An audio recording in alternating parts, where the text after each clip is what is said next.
with me, and it tells me I am his own, and the joy we share as we tarry there, none other has ever known. He speaks, and the sound of his voice is so sweet, the birds hush their singing, and the melody that he gave to me within my heart is ringing, and he walks with me, and he talks with me, and he tells me I am his own, and the joy we share as we tarry there, none other has ever known. I'll stay in the garden with him, though the night around me be falling, but he bids me go through the voice of woe. His voice to me is calling,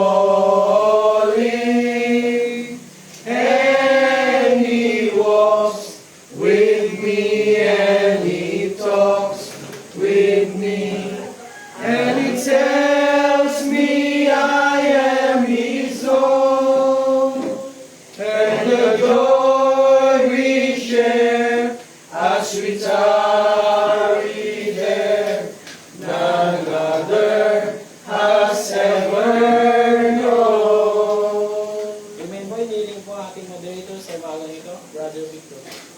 Amen.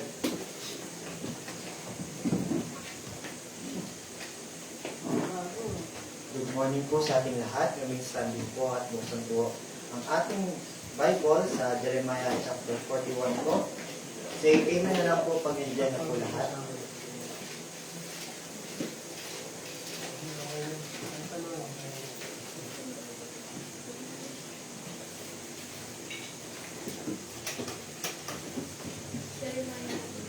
Jeremiah chapter 41 po.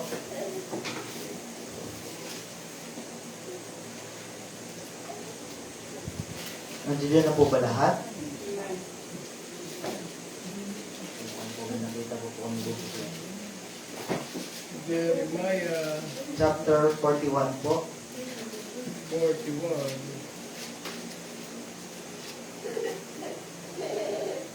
Diyan na po ba lahat? Amen.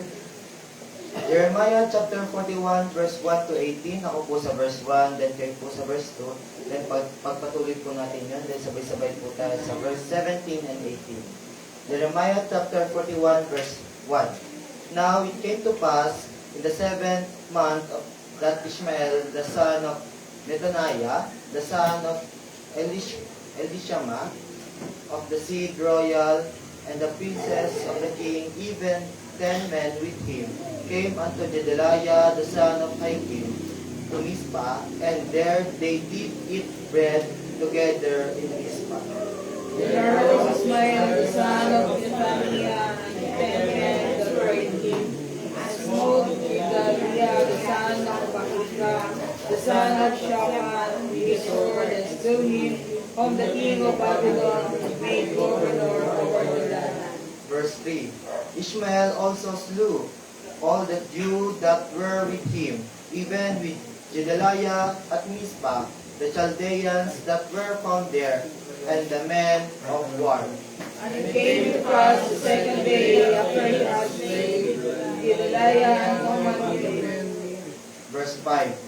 That there came certain for Shechem from Shiloh, and from Samaria, even 80 men having their birds shaven, and their clothes rent, and having cut themselves with offerings, and incense in their hand to bring them to the house of the Lord.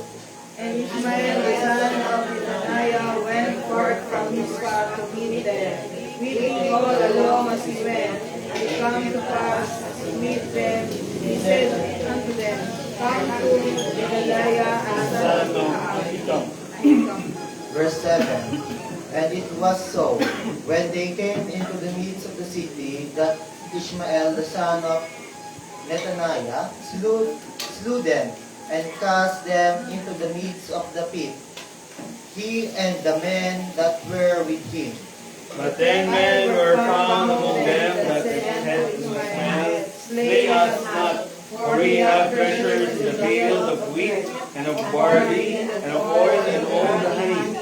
So he forbare and slew them not among their brethren. Verse 9. Now the pit wherein Ishmael had cast all the dead bodies of the men whom he had slain because of Gedaliah, was it which Asa the king had made for fear of Baasha, king of Israel, and Ishmael the son of Nethaniah filled it with them that were slain. Then Ishmael carried away captive all the residue of the people that were in Mizpah, even the king's daughter, and all the people that remained in Mizpah, whom Nebuchadnezzar, the captain of the guard, had committed to Gedaliah, the son of Ahikam, and Ishmael, the son of Nethaniah, carried them away captive, and departed to go over to Ammonites. Verse 11.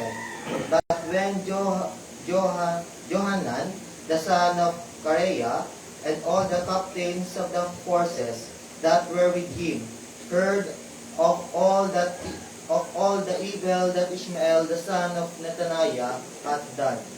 Then they took all the men and went to fight with Ishmael, the son of Nethaniah, and found him by the great waters that are in Gibeon. Verse 13. Now it came to pass that when all the people which were in Ishmael saw that Johanan, the son of Kareah, and all the captains of the forces that were with him, then they were glad. So all the people that Ishmael had carried away captive from Mizpah cast about the turn and went unto Johanan, the son of Kareah.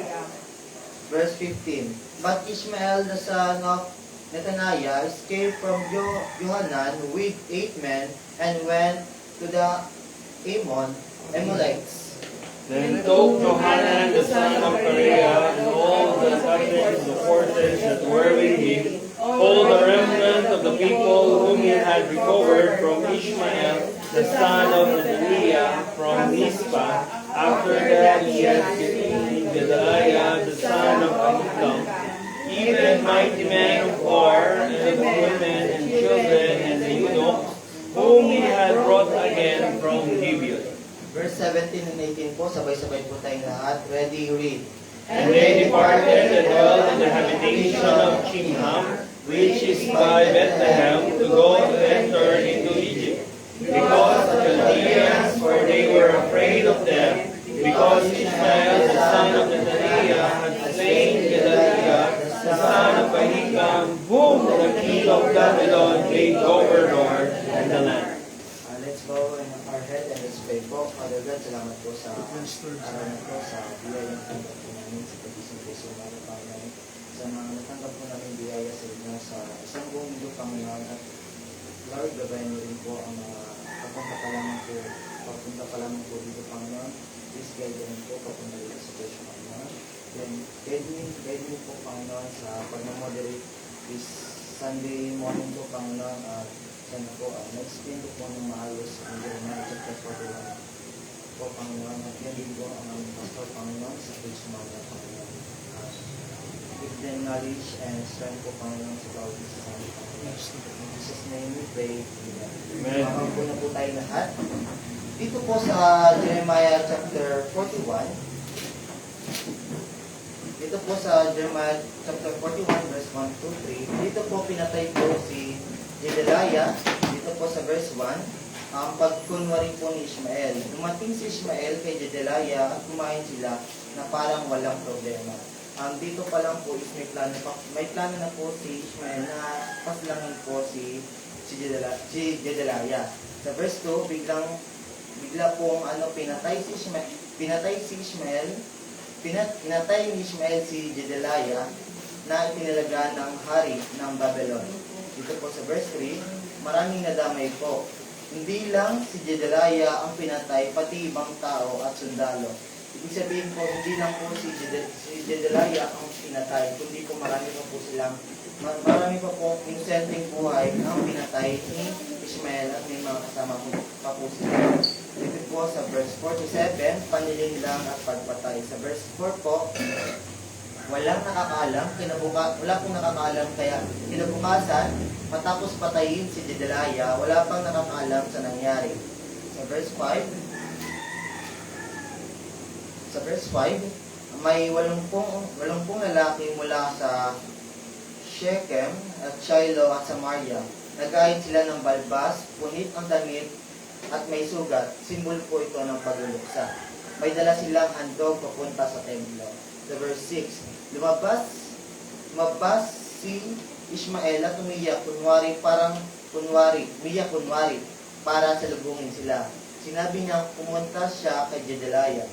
Verse 7, pinapasok nila ang lungsod. Pinatay ni Ishmael at ng kanyang mga kasama ang karamihan sa kanila at itinapon sa balon. Dito po sa verse 7, and it was so, when they came into the midst of the city, that Ishmael the son of Nethaniah slew them and cast them into the midst of the pit.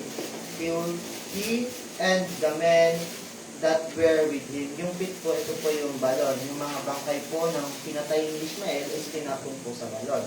Sa verse, dito po sa verse 4 to 7, pinapakita po dito ang kalupitan po ni Ishmael kay Jedediah at sa mga inosenteng buhay na nawala. Dito po sa verse 9, ang mga bangkay ng mga patay ay tinapon sa isang malaking balon. Sa verse 10, mga bihag. Ginawa ni Ishmael ang mga natirang tao kasama ang mga anak ng hari at ginawa silang bihag papuntang Amon. May ilang nakaligtas dahil sa pakiusap, maraming pinatay at tinapon sa balon. Ang iba ay ginawang bihag. Hindi naman po lahat pinatay ni Ishmael. Ang iba naman po is ginawa nilang bihag at dinala po sa Amon. Verse 11 to 18. Dito po, sinagip po sila ni Jonahan. Verse 11 to 12, narinig at hinabol nang marinig ni Jonahan at ng kanyang mga kasama ang kasamaan na ginawa ni Ishmael. Inabon niya at nabutan sa tabi ng malaking tubig sa Gibeon. Verse 13 to 14, nang makita ng mga bihag si Jonahan, natuwa sila at bumalik sa kanya. Verse 15, nakatakas si Ishmael kasama ang 8 lalaki at tumakas papuntang Amon. Verse 16 to 17, kinuha ni Jonahan ang lahat ng nailigtas, mga sundalo, babae at bata, at umalis sila papunta sa Shimham, malapit sa Bethlehem. Verse 18, takot sa Babylon. Natakot sila sa Babylon dahil pakaisipin na sila ang pumatay kay Jedediah. Dito po sa chapter 41, hindi naman po lahat is pinatay ni Ishmael. Kasi po, yung iba po dito is nagmakaawa. Dito po sa verse 8. But 10 men were found among them that said unto Ishmael, slay us not, for we have treasures in the field of wheat, and barley, and of oil, and of honey. So he forbore, and slew them not among their brethren. Kasi po dito po sa verse 8, alam pa po nagmakaawa pa po yung iba na huwag silang patayin. Dahil meron pa po sila, parang may makikinabang pa po sila sa kanila. Dito po, makikita po natin sa chapter na to, is makita po natin yung kalupitan po talaga ni Ishmael. Then natakot po yung mga natatakot po sila sa ang mga Israel sa Babylon kasi baka po isipin nila na sila pumatay kay Gideon, ay kay tama po kay Jedediah. Ano lamang po yung mababahagi ko sa umagang ito, and ngayon po isladako po tayo sa pasalamat, song offerings, testimony, or memory verse po, tapos kami mo po. Ano po sa Bible po.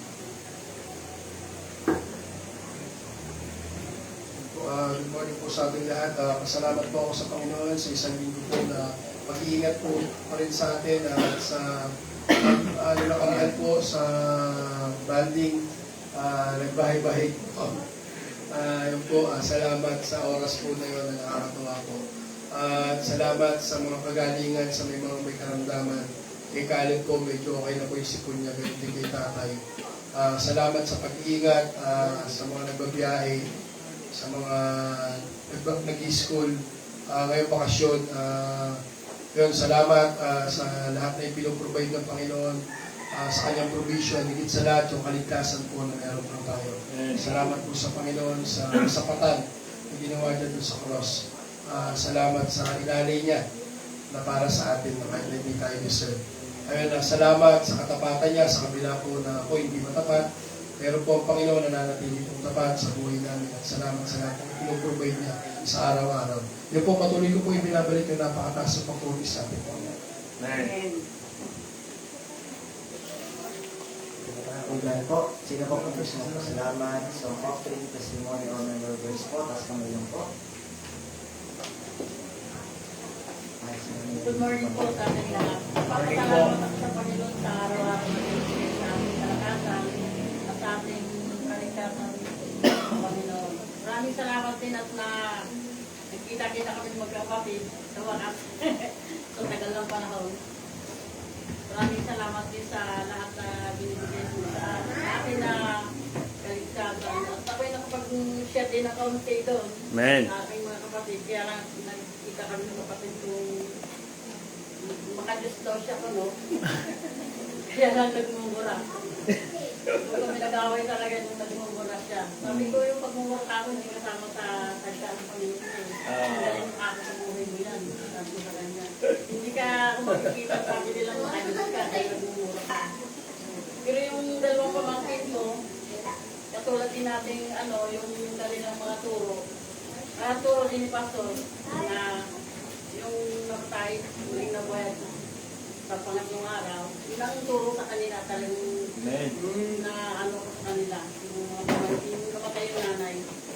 Saan po yan, Day? Taga saan po sila? Sa Murong nga yung nagkita Sa Murong din. Yung pamilya niya, yun ang turo sa kanila. Yun ang nagpalit-palitan namin ng ganun.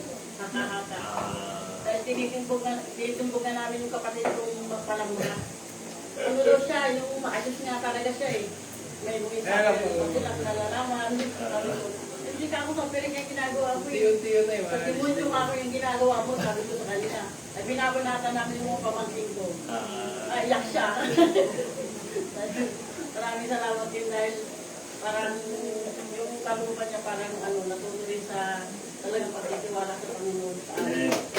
Umiyak siya talaga sa amin dahil yung daw turo sa kanya talagang mali. Mali talaga ako yung tinuturo sa iyo dahil maawal ang magmura. Maraming salamat sa Panginoon sa pinibigay sa aming kalakasan. Maraming salamat. Amen.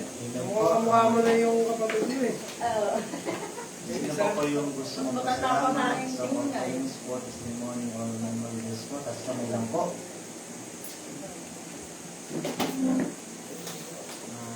Habang napalakas mo na po yung iba, ibigay ko na po yung YC choir para po sa kanilang awit. Tama ka lang. Tama eh. BYA yun. Feeling young. Paray, nabahan ka no? Kaya madali ko kasi baka kaya mag-salamat eh.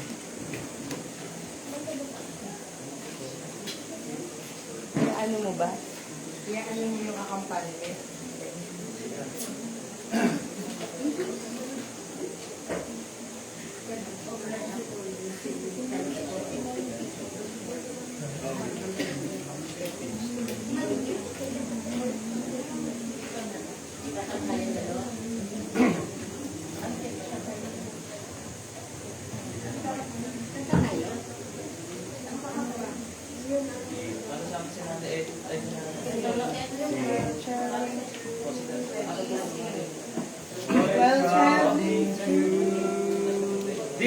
world of sorrow.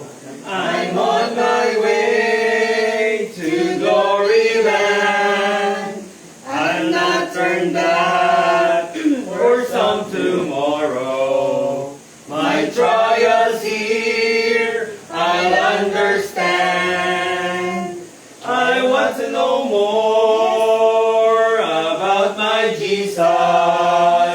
I want to know more about my Lord. I want to know more about that mansion I'm gonna receive as my reward. I want to know more about that homeland. I need to go there someday, somehow. And after I reach that heavenly city, I need to know more than I know now. I'm glad I know the blessed Savior, for through His blood He set me free. The road, I shall not waver, for some glad day His face I see. I want to know more about my Jesus. I want to know more about my Lord. I want to know more about that mansion I'm gonna receive as my reward. I want to know more about that homeland. I need to go there someday, somehow. And after I reach that heavenly city, I need to know more than I know now. He promised when His soul ascended, I'm coming back, the Lord did say. If on His promise you depended, on wings of love you'll soar away. I want to know more about my Jesus. I want to know more about my Lord. I want to know more about that mansion I'm gonna receive as my reward. I want to know more about that homeland. I need to go there someday, somehow. And after I reach that heavenly city, I need to know more than I know now. I need to know more than I know now. Amen po. Sino po? Si Brother Jeff. Yung mga nanay ito para.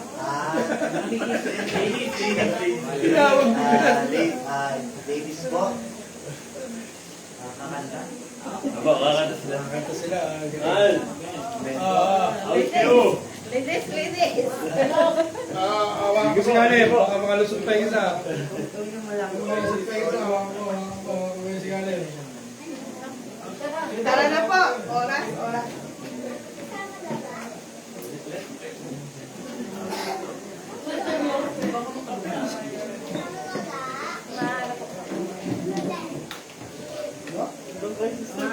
Yung mga matatangkad daw doon.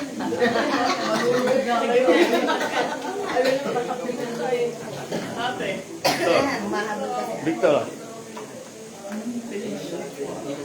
Ito.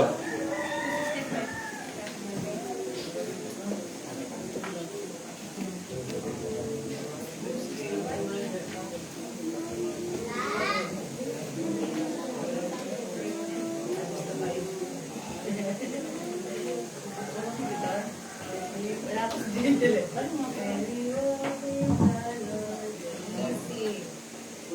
we walk with the Lord in the light of His word, what a glory He sheds on our way.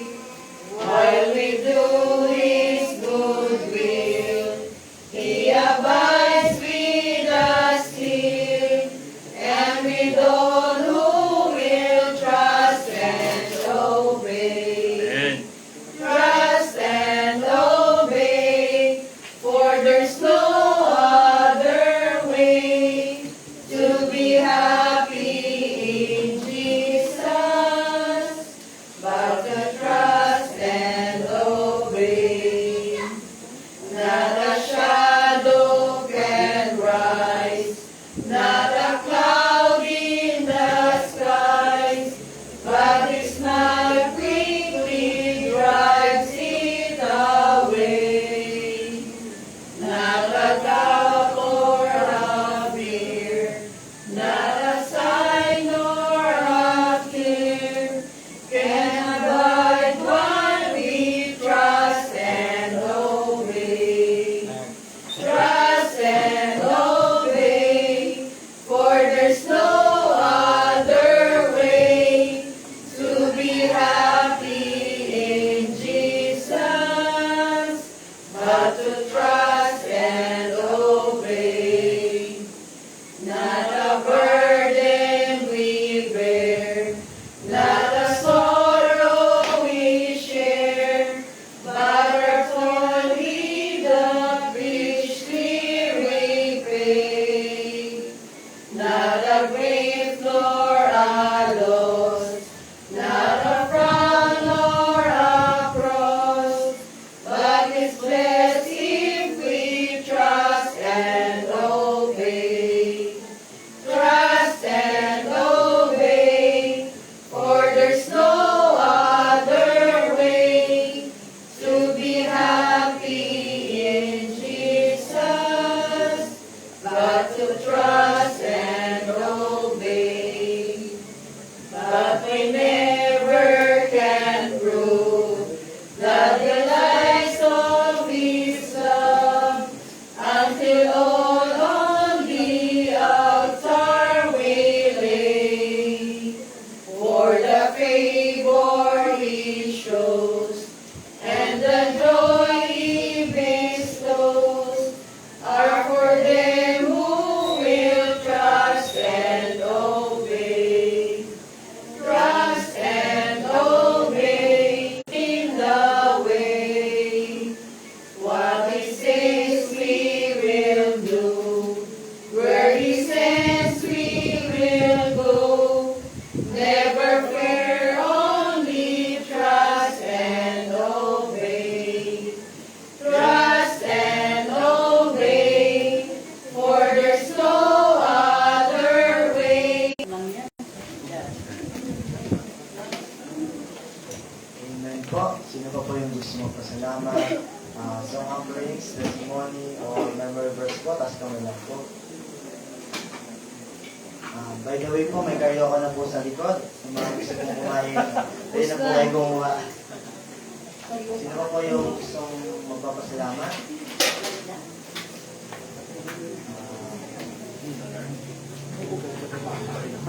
Okay na. Good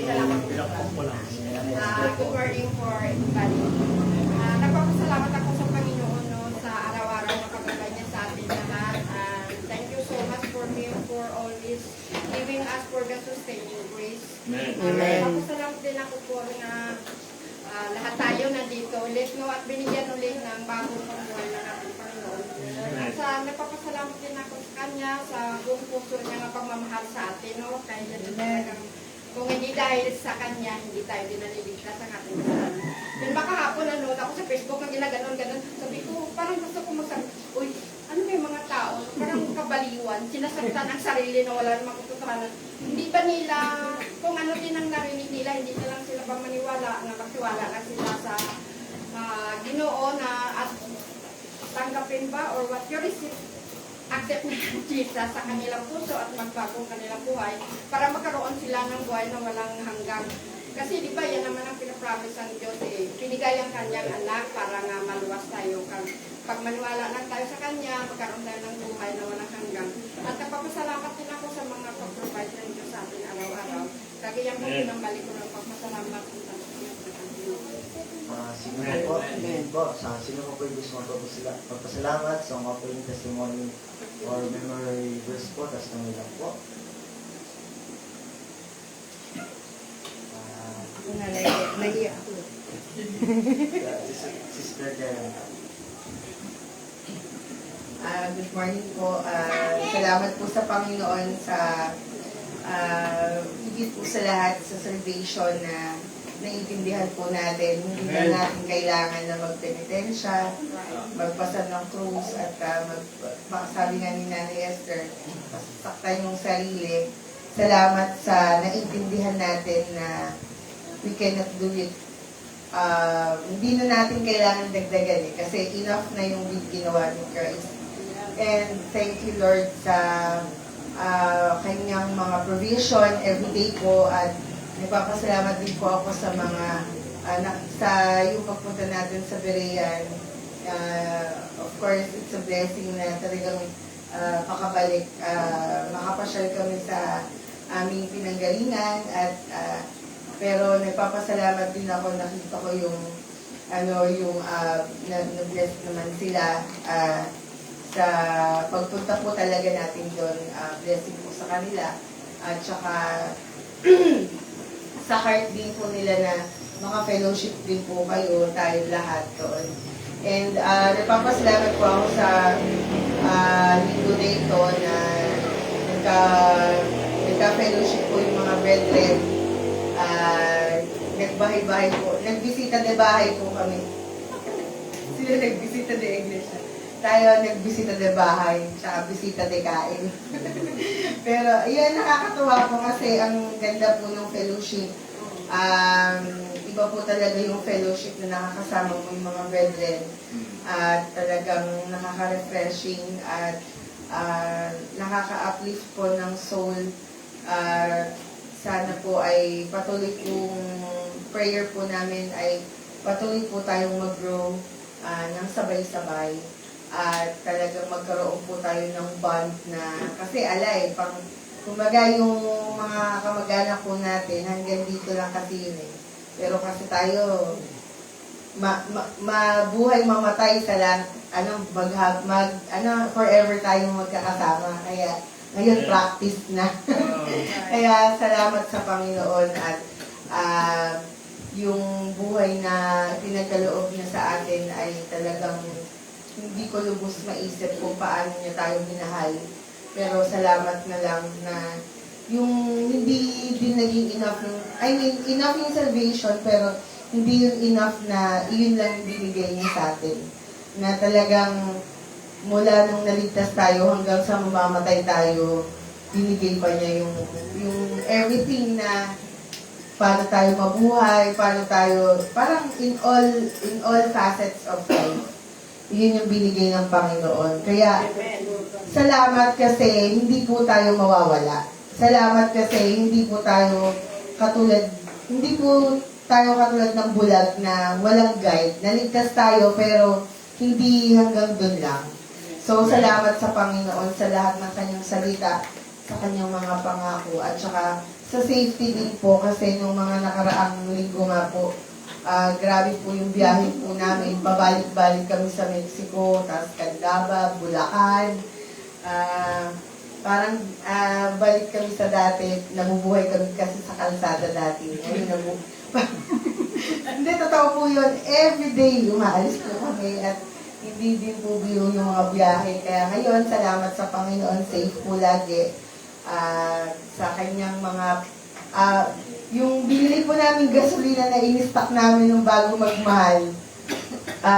Ngayon pa lang meron pa. Kaya salamat sa Panginoon. Glory to God po. Amen. Sino pa po yung gusto magpasalamat? Isang mga pwede mas testimony ng Lord po, kasi kamay lang po. po si Brother Jason dito po sa harap. Kakanta po ng dalawa. Amen. Amen.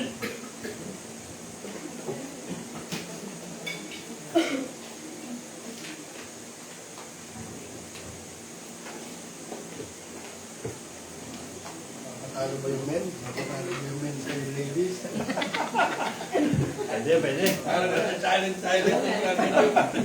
Nagkagulatan lang naman. Jesus, keep me near the cross, where a precious fountain, free to all the healing stream, flows from Calvary's mountain.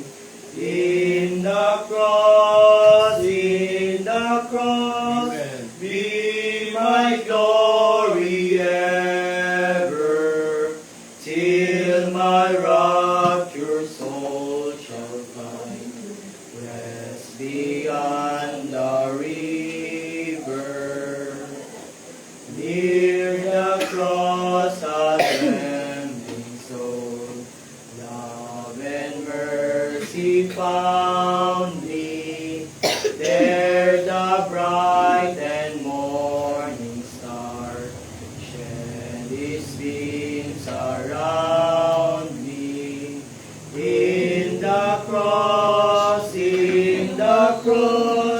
be my glory ever, till my raptured soul shall find rest beyond the river. Near the cross, O Lamb of God, bring its sins before me. Help me walk from day to day with its shadows o'er me. In the cross, be my glory ever, till my raptured soul shall find rest beyond the river.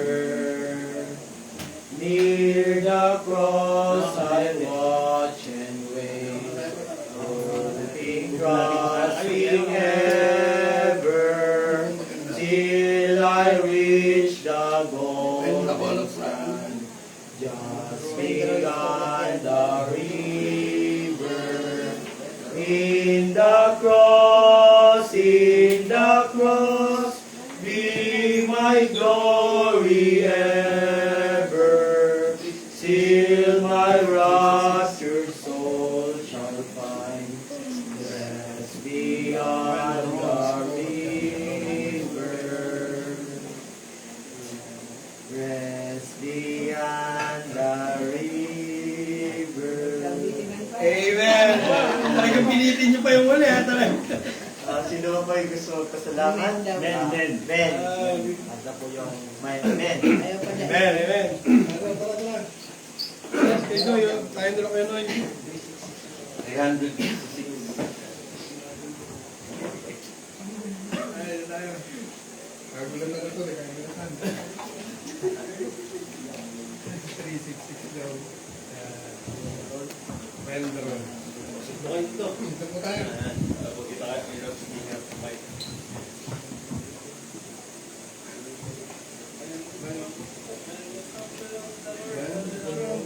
The Lord shall sound and time shall be no more.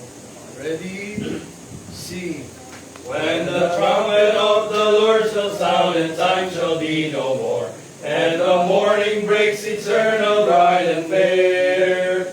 When the stake of earth shall gather over on the other shore, and the roll is called up yonder, I'll be there. When the roll is called up yonder, when the roll is called up yonder, when the roll is called up yonder, when the roll is called up yonder, I'll be there. On that bright cloud this morning, when the dead in Christ shall rise, and the glory of of his resurrection share. When his chosen ones shall gather over on beyond the sky, and the roll is called up yonder, I'll be there.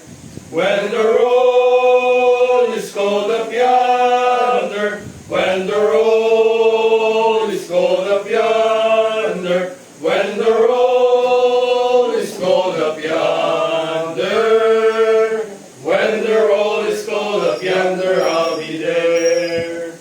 Let us labor for the Master from the down to setting sun. Let us talk of all his wonders, love, and care. And when all of life is over and our work on earth is done, and the roll is called up yonder, I'll be there. When the roll is called up yonder, when the roll is called up yonder, when the roll is called up yonder, when the roll is called up yonder, I'll be there. Amen. Amen. Mahihilit pa na isa.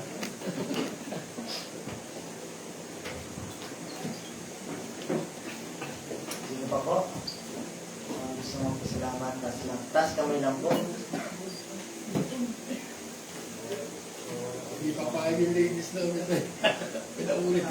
Kumanta na lang ako. Kung wala na po, binibigay ko na po yung oras kay Pastor para po sa kanyang speech. Amen. Amen. Good morning po sa ating lahat. Good morning po. So today, this Sunday po is, bali, technically half day lang tayo in preaching. Kasi po mamayang hapon is tayo po ay mag-meeting patungkol po sa ating event para po sa May 2 and 3. Okay? And then, kasi last year, nagulat din ako last year. Imagine po, April 18 ako naging official na pastor ninyo. And then, few weeks lang, may anniversary, May 5. Di po ba? So, hindi ako nakahanda, hindi ako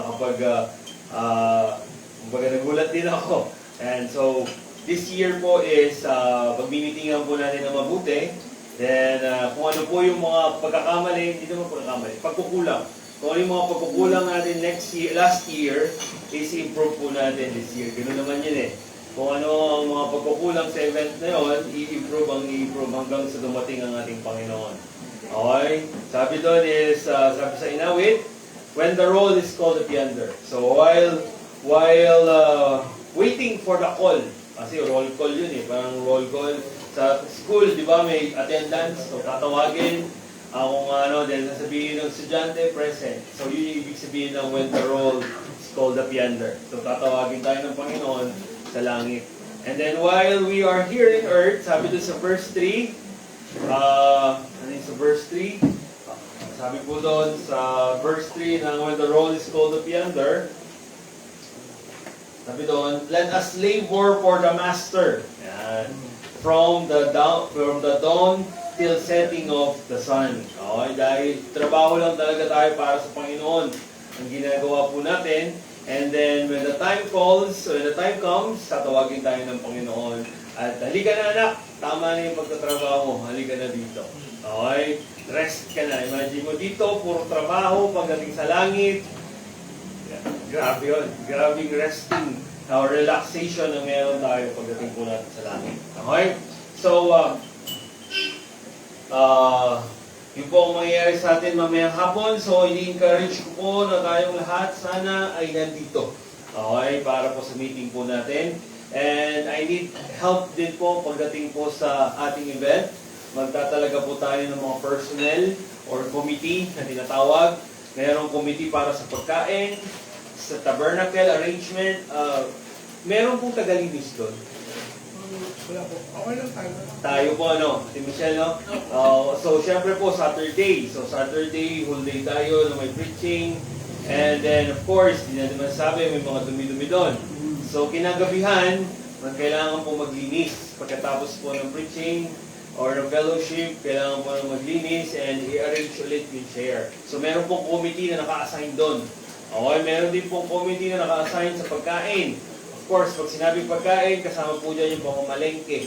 Okay, pamamalengke, pag-arrange ng pagkain, although may hinire po kaming, meron po kaming, nagtawag kami ng tagaluto, pero syempre, kailangan pa rin siyang tignan-tignan ba? Okay, hindi man tayo rektang maghihiwa or hindi man rektang magluluto, pero syempre kailangan po nating supervise din. So doon po yung mga-assign yung food committee. Then meron din pong booklet tayo. Okay? Song booklet kasi konti lang po yung songbook natin. Expected natin na 150 ang ating imbitahan. Okay, so expected pa lang naman yun. So mamaya po magkakaalam kung sino yung iimbitahan. So tulad po ito, example, sa Shining Light Baptist Church, kila Evangelist Josiah, okay, ito po yung ginagamit nila pag awitan. Okay? So kailangan din po natin gumawa nito ng ganito para po makapag-awit din. Okay, this is a 6 long siguro to. Or short, 6 short na bond paper. Okay, so meron naman po kami doon sa bond paper kung wala pong problema. So I need po yung gagawa nito. Okay, yun ang kailangan natin. So yung mga, sabi na ni Victor, na dinamay niya si Princess, na sila lang daw bahala sa front page. Yan. Okay, so turuan na lang namin sila kung paano maglagay ng mga ganito po. Yan, example. Yan, example natin. Para po malagyan natin ng ganyan, so para po ma-arrange.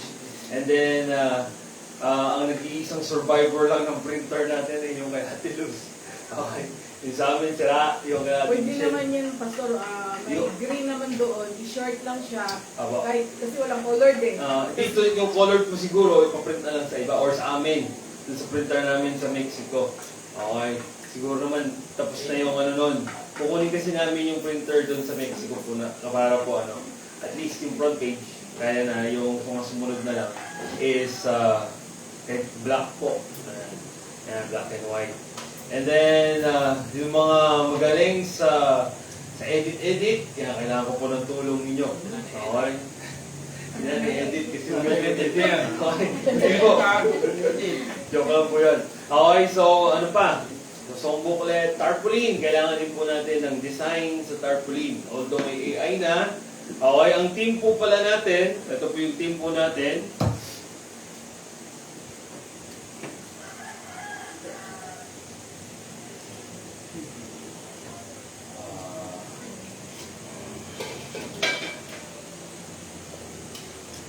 Depending. Okay?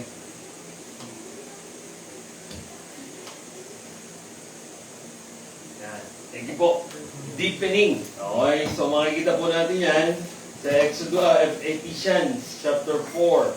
Ephesians chapter 4, verse 17 and 18. Okay. Yan po yun.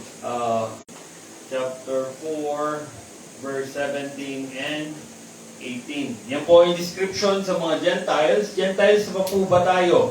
That's the question. Are we still Gentiles? No. We are once Gentiles. Okay? Pero ngayon, we are part of the body of Christ. So therefore, mas kailangan po nating laliman ang ating understanding. Kasi dito, ang mga Gentiles, sabi dyan, Ephesians chapter 3, of their mind, having their understanding darkened, being alienated from the life of God through the ignorance that is in them because of blindness of their heart. Okay? So sila, ang understanding nila ay madilim. Okay? Sila ay stranger. Strangers po sila, dayuhan sila sa buhay ng Diyos. So kaya nga tayong mga Kristiyano na nag-claim na tayo ay parte ng katawan ni Kristo, ligtas na tao, papuntang langit na mga tao, makalangit na tao, sana hindi tayo ignorante sa buhay ng Diyos. Okay? So, kaya nga po bilang isang Kristiyano, yan po ang ating target. Deepening our understanding in the life of God. Okay? Mas palalimin pa natin ang ating pagkakakilala kay Kristo. Okay? Then, mga few announcement. Of course, April, camp meeting. Okay? Sa mga sasama po, pakisabi nyo lang po